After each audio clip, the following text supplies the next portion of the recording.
Hello बच्चों, JEE advance 2020 exam हो चुका है और आप सभी सॉल्यूशन और आंसर की का वेट कर रहे हैं।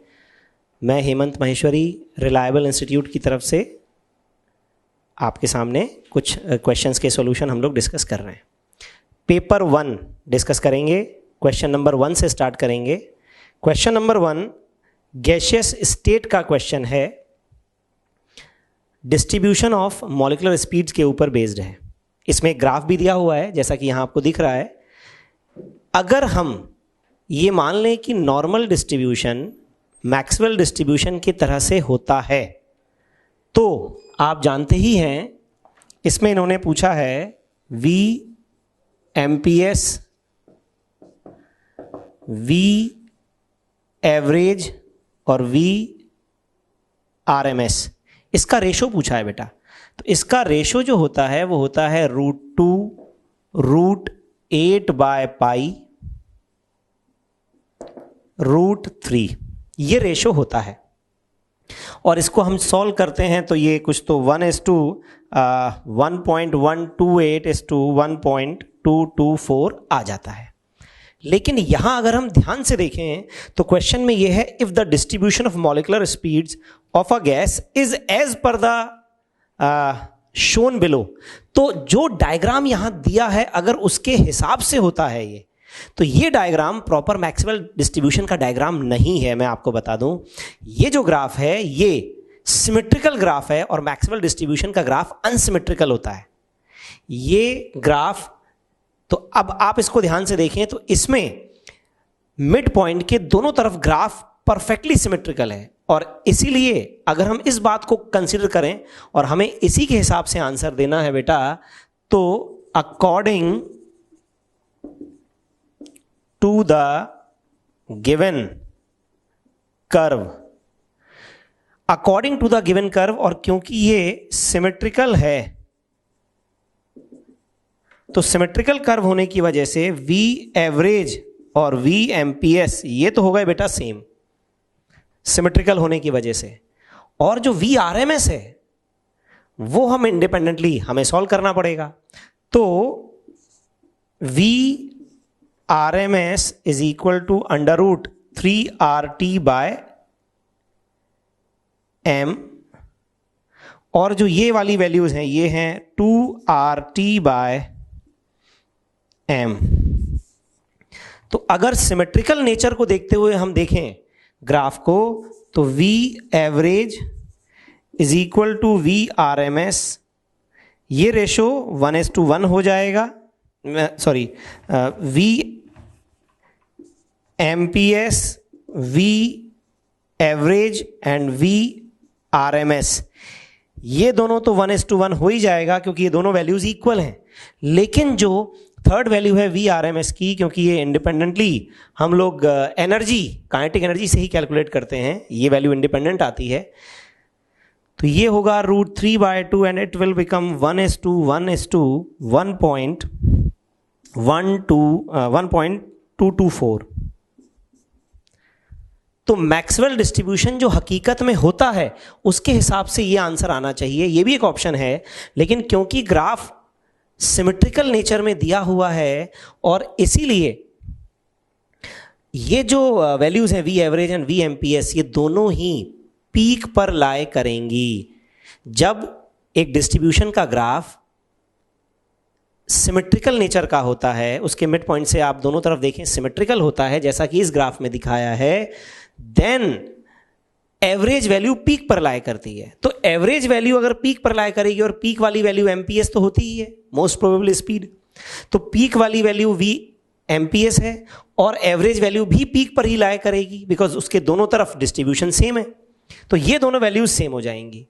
और हम लोगों ने जो V आरएमएस कैलकुलेट किया है वो V आरएमएस एक्चुअल फॉर्मूले से कैलकुलेट किया है, जो हम यहां कर सकते हैं। तो इस हिसाब से इस क्वेश्चन का आंसर होना चाहिए B option, which is 1:1:1.224।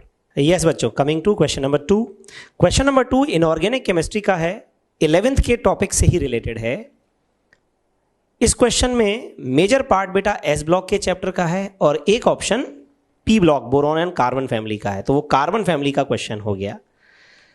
Which of the following liberates O2 upon hydrolysis? Question दिख रहा है आपको. Which of the following compound liberates O2 on hydrolysis? Now what is hydrolysis? Decomposition in presence of water. Water के साथ decomposition होगा, तो पानी के साथ रिएक्शन करवा के O2 गैस लिबरेट करवानी है. और ये पूछ रहा है किसमें O2 गैस मिलेगी. ऑप्शंस देखते हैं. A option Pb3O4, B option KO2, C option Na2O2 और डी ऑप्शन Li2O2. ये है बेटा ये चार. तो ये चार ऑप्शन दिए हैं और पूछ रहा है किसकी रिएक्शन करवाने पर पानी के साथ O2 गैस निकलेगी. ठीक है. अच्छा, नॉर्मली ऐसे ही लिखा हुआ है कि भाई O2 गैस निकलेगी, कोई टेम्परेचर वगैरह मेंशन नहीं है. तो हम क्या करेंगे, इसको रूम टेम्परेचर के अकॉर्डिंग मानेंगे. सिंगल चॉइस क्वेश्चन है. ये कंपाउंड बेटा इनसॉल्युबल इन वाटर है, तो जो कंपाउंड पानी में इनसॉल्युबल है वो O2 गैस कैसे निकालेगा, वो डिकम्पोज कैसे होगा? होगा ही नहीं. हटाइए इसको. सुपर ऑक्साइड पानी के साथ रिएक्शन करके बेस H2O2 और O2 गैस निकालता है. ठीक है. अगर हम इसको डबल करें तो ये बैलेंसिंग हो जाएगी 2 और H2O2 और O2, तो ये हो गया बेटा 2 और 2 4 O2. इस तरह से ये कंपाउंड. ठीक है. सी ऑप्शन में परऑक्साइड है. परऑक्साइड की रिएक्शन पानी से कराने पर बेस प्लस H2O2, और डी ऑप्शन में भी परऑक्साइड है, पानी से कराने पर LiOH प्लस H2O2. ठीक है ना. बैलेंसिंग वगैरह हम करा ही सकते हैं. ये हो गया. तो आप देखें इसमें एक्स्ट्रा ऑक्सीजन नहीं है. 2 ऑक्सीजन लेफ्ट में, 2 और 2 4 और 2 और 2 4 H2O2 बनेगा. बेसिकली हाइड्रोजन पेरोक्साइड का कॉन्जुगेट एनायन है जिस पर वाटर प्रोटोनेट कर सकता है. तो ये चार हैं. इसमें से बी, सी और डी ये बेटा एस ब्लॉक में हम लोग पढ़ते हैं, और ये वाला आता है कार्बन फैमिली में. तो ओवरऑल क्वेश्चन जो है वो अगर देखा जाए तो 11th के टॉपिक का ही है, कंप्लीट इनऑर्गेनिक का है. यस बच्चों, coming to question number 3. Inorganic chemistry का ही क्वेश्चन है. क्वालिटेटिव एनालिसिस एक चैप्टर है जिसको हम लोग प्रैक्टिकल इनऑर्गेनिक केमिस्ट्री के नाम से जानते हैं या सॉल्ट एनालिसिस के नाम से भी जानते हैं. इसका क्वेश्चन है ये, और ये 12th क्लास का बेटा टॉपिक है. ठीक है. तो क्वेश्चन क्या है ध्यान से देख लें आप लोग. A colourless aqueous solution contains nitrates of true metals. देखें हमारे पास कलरलेस नाइट्रेट हैं. ठीक, 2 मेटल के एक्वस सॉल्यूशन है और 2 मेटल नाइट्रेट्स. नाइट्रेट्स यूजुअली पानी में सॉल्युबल होते ही हैं. ठीक है. X and Y. ठीक है. ये 2 मेटल हैं. When it was added to aqueous solution of NaCl, इसमें अगर हम NaCl का aqueous solution मिलाएंगे या NaCl में इसको मिला देंगे तो white PPT was formed. एक white precipitate बन रहा है. white precipitate. Okay. This precipitate was found to be partly soluble in hot water to give a residue P. यानी ये जो PPT है इसको अगर आप गर्म पानी में soluble करेंगे हॉट वाटर में तो पार्टली सॉल्युबल है, मतलब इसका थोड़ा सा अमाउंट डिसॉल्व होगा और थोड़ा सा अमाउंट डिसॉल्व नहीं होगा. यहीं से अपने को थोड़ा हिंट मिल रहा है बेटा कि दोनों मेटल नाइट्रेट्स में जो पीपीटी बन रहा है उसमें से एक मेटल का शायद नाइट्रेट क्लोराइड गर्म पानी में सॉल्युबल है और एक का जो क्लोराइड है वो गर्म पानी में सॉल्युबल नहीं है. Then residue P plus solution Q. Residue P solution Q. The residue was soluble in aqueous ammonia and also in excess. ये जो residue है ये soluble in aqueous ammonia है and in excess of sodium thiosulphate. और ये देख के अपने को दिखाई दे रहा है कि ये सिल्वर का सॉल्ट है, क्योंकि सिल्वर क्लोराइड इन दोनों में सॉल्युबल होता है। दूसरा क्या कह रहा है, the hot yellow solution gave a yellow precipitate with KI। The hot solution Q gave a yellow precipitate with KI। ये जो Q है ये KI के साथ येलो प्रेसिपिटेट बना रहा है। तो KI के साथ येलो प्रेसिपिटेट जो बना रहा है ये, तो ये लेड को इंडिकेट करता है। अगर हम कहें कि ये PbCl2 है तो KI के साथ ये PbI2 का येलो प्रेसिपिटेट बनाएगा, और इस हिसाब से इसमें जो मेटल होने चाहिए वो होना चाहिए X and Y रेस्पेक्टिवली।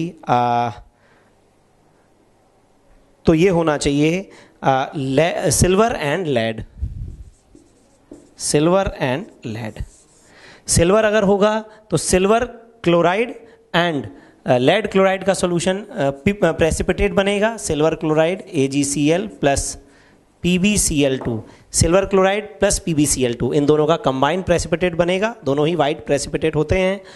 और इसको जब हम हॉट वाटर में डालेंगे तो hot water dissolves only PbCl2। तो ऐसा करके ये सॉल्यूशन क्वालिटेटिव एनालिसिस के ऊपर बेस्ड है। फर्स्ट ग्रुप का क्वेश्चन है ये। क्वालिटेटिव एनालिसिस में कैटायंस की एनालिसिस में आपको पता ही है 6 ग्रुप्स होते हैं और एक 0 ग्रुप भी होता है, उसमें फर्स्ट ग्रुप के ऊपर बेस्ड क्वेश्चन है। हम लोग डिस्कस करेंगे बेटा क्वेश्चन नंबर 4 पेपर 1 का। इसमें उन्होंने दिया था बेटा न्यूमेंस, और न्यूमेंस में स्टीरियो से रिलेटेड कुछ भी नहीं है। आप लोगों को ध्यान क्या देना है इसमें कि हमको किसी ऐसे फॉर्मूले में इसको कन्वर्ट करना था और इसका IUPAC नाम लिखना था। तो जब आपने इसका IUPAC नाम लिखा तो ये यहाँ से लेके यहाँ तक लॉन्गेस्ट चेन गई, इसका नाम आया बेटा 2,3,3 ट्राईमिथाइल पेंटेन 2 ऑल। सेकंड पे मिथाइल था बेटा और थर्ड पर 2 मिथाइल थे। इसका नाम लिया आपने तो इसका नाम आया 3 इथाइल 2 मिथाइल पेंटेन 2 ऑल। इसका नाम लिखा आपने तो ये आया 3 इथाइल 2 मिथाइल पेंटेन 2 ऑल। और इसका नाम लिखा आपने वो आया 3 इथाइल 2 मिथाइल पेंटेन 2 ऑल। इसका मतलब क्या हुआ, आइडेंटिकल पूछे थे। ये क्यों किया बेटा, इसमें क्यों कन्वर्ट किया, क्योंकि ये बेहद आसान सवाल था। इस आसान सवाल में कोई गलती ना हो जाए किसी भी तरीके से, तो हमने फॉर्मूला कन्वर्ट करके और उसको IUPAC नाम लिख लिए। तो उसमें साफ साफ हमें दिख रहा है कि Q और R इसमें सेम है, और Q और R अगर आप देखते हो तो ऑप्शन के अकॉर्डिंग वो आपके जाएंगे C। इसका आपका राइट आंसर है। Thank you.